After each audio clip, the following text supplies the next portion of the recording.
ปิดเกาหลีเด้อนี่เด้อพาชิมากับมาเด้อพอนิยอมตายละ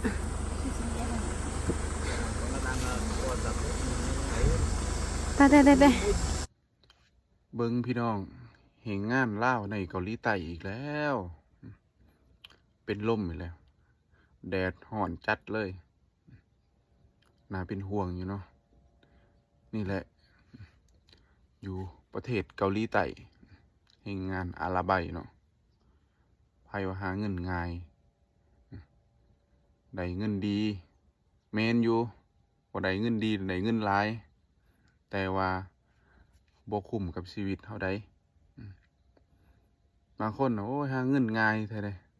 ได้เงินหลายก็เบิ่งเอาเด้อนี่แหละว่าสิได้แต่ละบาทเนี่ยบ่แม่นเรื่องง่ายนะว่าทางนาต้องเจออย่างอีกมากมายเนาะแต่ละมือเป็นงานอาราไบเด้อทุกคนคือเขาเจ้าสิไปเรื่อยๆเนาะเฮ็ดไปเรื่อยๆแล้วแต่เท่าแก่พาไปเนาะเอาแต่ละมือต้องเจอกับงานหยังคันเจองานแบบเฮ็ดเบากับเบาเนาะเจองานหนักกับหนักก็ต้องได้เฮ็ดเฮาสีมาถอยกับบ่ได้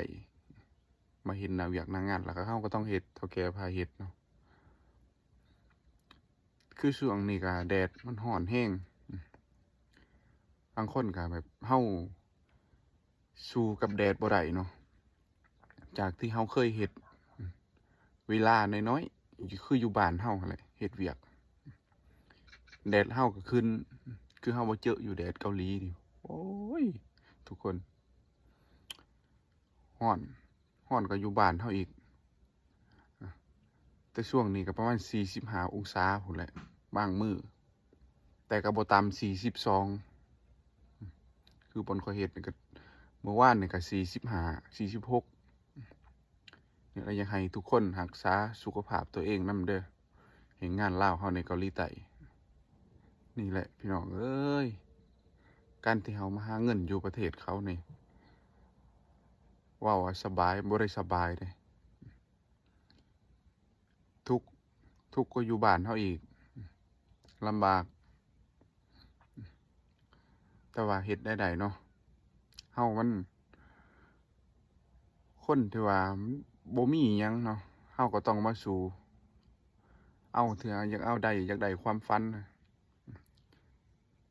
กลับไปบ้านเฮาก็เว้าง่ายๆคืออยากได้แบบสักก้อนหนึ่งเนาะอยากสร้างชีวิตใหม่กับเฮาเองสิเจอนักสำใดก็ต้องสู้เอาขอฝากไว้สำนี้กันเด้อทุกคน